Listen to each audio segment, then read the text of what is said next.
Here on the Lacey Range, got Andy Lundberg with us, John Brewer filming. But right here we have a G43 made by Waller with a ZF4 original scope and a reproduction mount.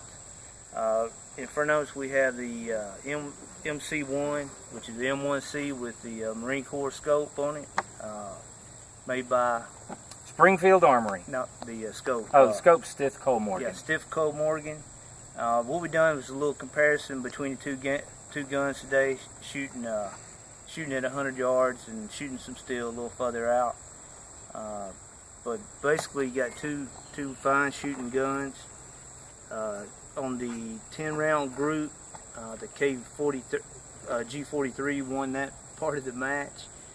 Shooting the smallest group size though, for what we did 5 rounds, with me shooting the M1C, brought in the smallest group at, what did we measure as? Just a little over an inch. Just a little bit over an MOA.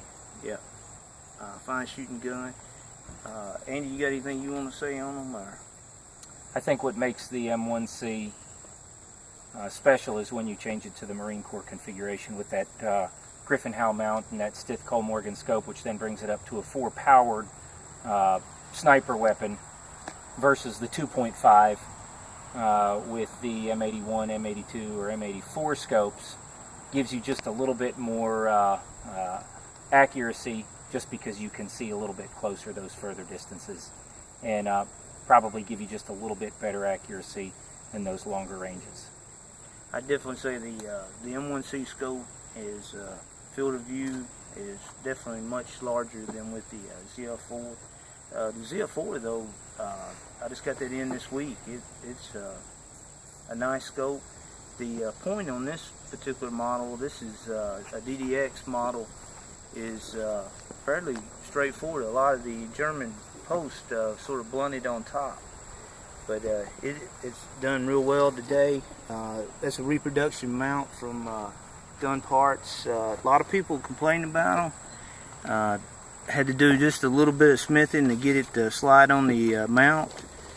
A lot of people complained about the bolt hitting the scope mount. That has not been an issue with this one.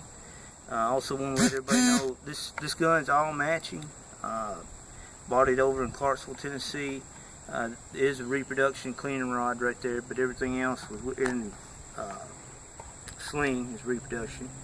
But I did put a shooter's kit on it, and right now I've got the smallest piece into it, and it's still not cleanly ejecting every round, but it definitely is making it easy on the gun. The first shot it sling the brass 20 feet, so definitely working on that. The M1C does fantastic. Here's our two 10-shot groups. Tony Lacey on the right-hand side with the G43, me and my fantastic shooting skills with the M1C, and then to really find out which one was somewhat better, maybe, we're going to go with Tony Lacey's 5-round group, him shooting the G43, and then Tony Lacey shooting again, since this is clearly what he does, and you can see the definite difference in both weapons. That M1C having holes on holes, very tight grip. We're shooting reloads out of each weapon. I'm shooting 196 grain Hornady match 8mm bullets, roughly running around 2,600 feet per second. This weapon is not too bad, but in a K98, boy, it will wear you out over the day. Andy, you're shooting 168? 168 with RL 15, 48 grains, and that's running about roughly the same speed as yours, as the K43, G43, excuse me. The MC-1 or M1C, whichever way you want to look at it, definitely a smooth shooter. The trigger on the G43, it's all the way almost to the rear before it take the you can feel the slack take up on the sear, and then by the time you pull it, I mean it's it's almost touching the rear part of the trigger guard. The M1C, good straight pull, maybe just a tad heavy, but other than that, good pull. As you can see right here, this one came out of Anniston. It's got the tag with it still. And Andy, you got the scope.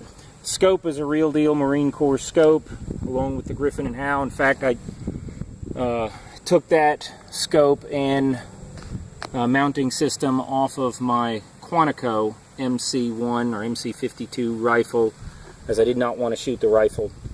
It might have been shot before, but it doesn't look like it's been shot. And I did not want to take the chance on it, so I just used one of the service grade M1Cs, put the scope and mounting system onto it, and then use that as a shooter. There's been a lot of talk. Of course, by the time the G43 came out, the M1 Garand was running strong. It had proven itself in almost every theater of conflict. I would say that the G43, though, definitely has the potential to be everything that the Garand was. Just didn't have time to refine it, you know, like the Garand was. We were talking about earlier with the flaps that locked the G43 bolt. I would say, just by judging, it would inherently probably be more accurate than the Garand system, because there's no tilt like a FAL. That bolt is coming straight back and going straight forward, and the flaps are just coming out and locking it in. I don't know, somebody may contest on that. Of course, the Garands always do well if they're bedded right, rotating bolt. But two fine weapons. If I had to go to combat, the MC-1 would definitely be the choice. The scope is superb, especially held for mid-50s. The German answer to the PU right there. Fine scope, small field of fire, but apparently cheap enough to entertain the idea on putting one on every rifle. And you got anything else? I don't think so. You covered it. Well, I think they'll cover our quick review. We showed you the targets, talked a little bit about each one. If you got any questions, post below.